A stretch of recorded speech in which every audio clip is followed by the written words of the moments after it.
OT room में अचानक से मेरे संग इतना बड़ा हादसा हो गया जिससे कि डॉक्टर भी घबरा गए। तो ऐसा क्या हुआ हादसा, तो इस वीडियो को पूरा देखिए, आपको पता चल जाएगा।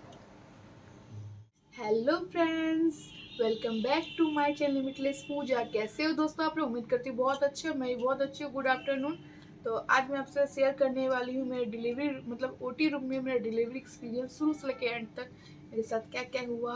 मतलब कि बीच में ऐसा भी कुछ हो गया था मेरे साथ जिससे डॉक्टर लोग बहुत घबरा गए थे। तो मैं वो भी ऐसा शेयर करूँगी, ऐसा क्या हुआ था मेरे साथ, ओटी रूम में जिससे डॉक्टर घबरा गए थे। तो चलिए वीडियो में बने रहिए। तो दोस्तों मैं आपको शुरू से लेकर आज बताती हूँ मेरा ओटी डिलीवरी एक्सपीरियंस कैसा रहा। तो मैं बताती हूँ कि मैं तो सीधे पहले घर से निकली और बहुत बारिश का समय था और मुझे टाइम दिया गया था, 7:30 बजे तक एडमिट होने वाला था। तो मैं 6:30 बजे घर से निकल गई थी अपनी गाड़ी लेकर। और बीच रास्ता में ऐसा हुआ कि मैं अपना फाइल ही भूल गई। फिर गए फाइल लेके आए मेरे हस्बैंड, तब फिर निकले।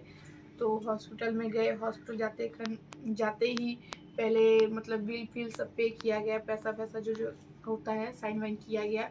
उसके बाद हमको भर्ती के लिए ऊपर लेके जाया गया। लिफ्ट से ऊपर गई मैं। तो ऊपर जाने के बाद मैं 10-15 मिनट बैठी हुई थी। फिर जो वहाँ की नर्स सिस्टर लोग होती है, नर्स वो आई। उन्होंने मुझसे पूछा कि उन्होंने मुझसे कहा कि अपना ये बैंगल्स जो है साकापोला वो अपना खोल लीजिए। तो ये तो खुलेगा नहीं, बहुत टाइट था। तब उन्होंने मुझे खोल दिया। साबुन वाला उन्होंने खोला। खोल के इधर वाला एक खुला था, उसमें बैंडेज वाइट कलर का होता है वो लगा के रख दिया, इसमें मोड़ के बैंडेज से बांध दिया पूरा जिससे कि दिखे ना शाखा। तो उसके बाद सब कुछ खोल कर उसमें मेरे बालों को चोटी बना दिया गया, 2 चोटी बना दिया गया मेरे बालों को। उसके बाद मुझे पूछा गया कि क्या आपका वजाइना एरिया क्लीन है? तो मैंने कहा कि नहीं, मेरा क्लीन नहीं है। तो फिर उन्होंने क्लीन किया। क्लीन करने के बाद मुझे हॉस्पिटल का ड्रेस पहना दिया गया, ऑपरेशन ड्रेस जो होता है वो पहना दिया गया। पहनाने के बाद थोड़ा देर में मतलब सलाइन पानी दिया गया, सलाइन का चैनल बना दिया गया। चैनल बना दिया, फिर सलाइन पानी चढ़ा, क्योंकि मेरा पानी थोड़ा कम गया था। तो कम से कम 1-1.5 घंटा मुझे सलाइन चढ़ाया गया। तो मैं लेटी सलाइन लेने के बाद ये फिर डॉक्टर का मतलब कि आया कॉल की पूजा हरी को ऑपरेशन थिएटर में लेके जाया जाए। फिर मैं मतलब मेरे हस्बैंड से मैं मिली। फिर मेरे हस्बैंड, मेरी मम्मी, मेरी बुआ सास वहीं पे थे, उन लोग से मैं मिली। मिलने के बाद फिर मुझे ऑपरेशन थिएटर के लिए लेने आए वहाँ से वार्ड बॉय। फिर वो मुझे लेकर गए व्हील चेयर में करके। फिर मैं व्हील चेयर में करके ऊपर गई। तो ऊपर जाकर मैं वेट की। तो वहाँ मेरे संग एक तो ऐसा मतलब हुआ, मैं थोड़ा डर गई थी। मैं बहुत डरी हुई थी, मतलब सहमी हुई थी, बहुत बहुत डर थी, क्योंकि मेरा फर्स्ट टाइम था। मैं कभी ज़िंदगी में हॉस्पिटल में भर्ती हुई नहीं थी। जस्ट एक बार हुई थी, वो भी सांस का प्रॉब्लम लेके, तो वो भर्ती नहीं हुई थी। कुछ घंटा के लिए मुझे रखा गया था ऑक्सीजन में। तो मेरे लिए तो मुझे बहुत डर लगा था। ऑपरेशन नाम सुन के डर लग रहा था कि कभी ऐसा कोई ऑपरेशन हुआ नहीं। मानते सब किसी का नहीं होता, लेकिन बहुत डर लगा था। मतलब फर्स्ट फर्स्ट एक्सपीरियंस था ऐसा। तो बहुत सहमी हुई थी। मैं चुपचाप ऊपर गई तो मेरे हस्बैंड मुझे बोल रहे थे कि डरना नहीं है आपको, हिम्मत बांध के रखिए। मैंने कहा हाँ ठीक है, चलो हिम्मत बांध के रखते हैं। उसके बाद दोस्तों मुझे ऊपर लेके चले गए। तो मैं वहाँ पे बैठी हुई थी ओटी रूम के बाहर में वेट कर रही थी, क्योंकि ऑलरेडी एक दिन का ओटी हो रहा था। तो जब वो लेडी जब निकली, मतलब अपना जब निकली, उसका बेबी जब हो गया, वो जब निकली, तो वो ऐसे रखी बेहोश टाइप का। मैं सोची पता नहीं क्या हो गया मुझे, और उसको देख के और डर लगने लगा। फिर मुझे बुलाया गया। फिर मैं ओटी रूम के अंदर घुसी। तो घुसते खन वार्ड बॉय लोग थे, उन्होंने मुझे कहा कि पहले आप ऊपर चढ़ के बैठ जाइए।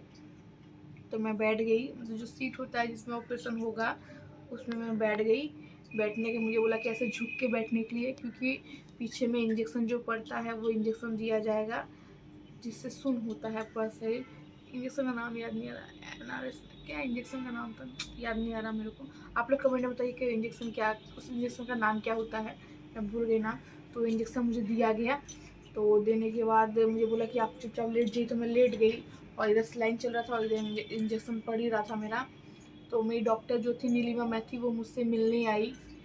तो उन्होंने कहा सब ठीक है, डरने की कोई बात नहीं, सब अच्छा अच्छा ही होगा। तो मुझे और स्ट्रांगली मुझे मतलब अच्छा लगा, हिम्मत मिला, क्योंकि मैं वो डॉक्टर से बहुत सालों से दिखा रही थी। तो मुझे हिम्मत मिला। तो फिर वो डॉक्टर चली गई कि थोड़ा देर फिर मिलते हैं आपसे। मैं कहा ठीक है मैम। तो फिर मैं लेटी हुई थी, मुझे लेटा दिया गया। तो उसके बाद मैं आपको क्या बोलूँ, दोस्तों तो डिलीवरी रूम में मेरे साथ ऐसा क्या घट गया जिसके कारण मुझे पता ही नहीं चला कि मेरा बेबी कब हो गया, कब क्या हो गया, मुझे कुछ पता चला। मैं बता दूं कि डिलीवरी रूम में मेरे संग ऐसा क्या हुआ था।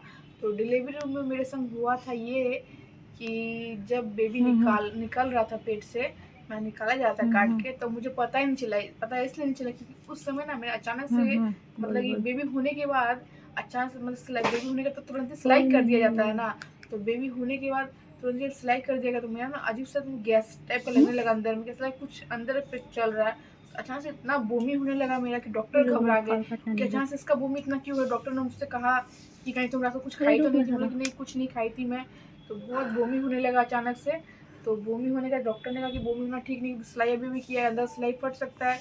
तो तुरंत ही इंजेक्शन, हम लोग नर्स को तुरंत ही, एक डॉक्टर और थी लेडी, उनको कहा कि तुरंत ही इसको इंजेक्शन पुश किया जाए। तो इंजेक्शन देने के बाद ही 1-2 मिनट में मेरा बोमी बंद हो गया। तो यही मेरे से एक हुआ था ओटी रूम में इंसिडेंट कि मेरा अचानक से बोमी बहुत होने लगा। सॉरी दोस्तों। तो अचानक से बोमी बहुत होने लगा, तो जिससे कारण कि मेरा सिलाई फट सकता। डॉक्टर भी बहुत गुस्सा आ गए, मुझे गुस्सा कर रहे थे मेरे ऊपर, घबरा भी गए थे कि बोमी नहीं होना चाहिए, संगे संग मुझे इंजेक्शन पुश किया गया। तो यही मेरे संग हुआ था ओटी रूम में। उसके बाद बेबी हो गई, फिर मुझे बेबी डॉक्टर दिखाया गया। तो मैंने बेबी डॉक्टर से पूछा कि क्या है, बॉय या गर्ल। तो डॉक्टर ने कहा कि तुम खुद ही देख लो। फिर डॉक्टर ने कपड़ा उठाया था, मैंने कहा गर्ल है। मैं बहुत खुशी की, मेरी मन से इच्छा थी कि मेरी लड़की हो, गर्ल हो मेरी। मैं बहुत सपना है लड़की को लेके, तो मैं धीरे धीरे सपना पूरे करूँगी और आपको भी दिखाऊंगी ब्लॉग में। तो मैं बहुत खुशी। फिर डॉक्टर ने कहा कि रुको तुम्हारे हस्बैंड बाहर वेट करे, बहुत एक्साइटेड है, उनको भी दिखा देते हैं। फिर उनके पास लेकर गए, उनको भी दिखाया। तो वो भी मुझे बोलते हैं कि वो मेरी लाइफ का बेस्ट मोमेंट है, जब मेरी बेटी का मैंने चेहरा देखा कि वो मेरी लाइफ का बेस्ट मोमेंट था। तो पहले हम 2 थे, अब हो गए हम 3। और जो ओटी एक्सपीरियंस जो था वहीं तक डर था, लेकिन बच्चे को देखने का मेरा सारा दर्द चला गया। उसके बाद मैं आई नीचे, मुझे शिफ्ट किया गया, जनरल रूम में शिफ्ट किया गया। जनरल रूम में शिफ्ट करने का 4 घंटा तक तो इंजेक्शन का असर था, तो कुछ महसूस नहीं हुआ। 4 घंटा के बाद जब इंजेक्शन का असर ख़त्म हुआ, उसके बाद दर्द किसको बोलता है दोस्तों, क्या बोलूँ मैं। अभी आपको बोलूँगी तो मुझे हंसी लग रहा है, लेकिन उस समय मैं कुत्ता की तरह चिल्ला रही थी, मतलब कि ओ माँ मर जाऊंगी, ऐसे ऐसे जोर जोर से बोल रही थी। तो नर्स आए दौड़ के, नर्स बोला क्या हुआ, मैंने कहा बहुत दर्द हो रहा है। तो उन्होंने कहा कि आप कुछ नशा वगैरह करती हैं क्या, मैंने कहा नहीं। तो बोला आपका दर्द क्यों ऐसे हो रहा है। फिर उन्होंने थोड़ी देर में ठीक है इंजेक्शन देते, फिर थोड़ी देर में इंजेक्शन देके ठीक हो। बस उसी दिन मेरा दर्द हुआ, उसके बाद मेरा दर्द उतना नहीं हुआ। दर्द तो हो गया, अब ऑपरेशन आपको हुआ है, दर्द तो होगा, लेकिन उतना दर्द नहीं हुआ जितना जितना दर्द पहला दिन में हुआ था। उसका धीरे धीरे कम गया। 2 दिन हम रहे, तीसरा दिन में तो हम चले ही आए घर बेबी को लेकर। तो यही था मेरा ओटी एक्सपीरियंस। तो आप लोग को कैसा लगा मेरा ओटी एक्सपीरियंस ब्लॉग, उम्मीद करती हूँ अच्छा लगा होगा। अच्छा लगे तो वीडियो को लाइक, चैनल को सब्सक्राइब करें, जिससे कि मेरी सारी वीडियो आप जल्द से जल्द पहुंच सके।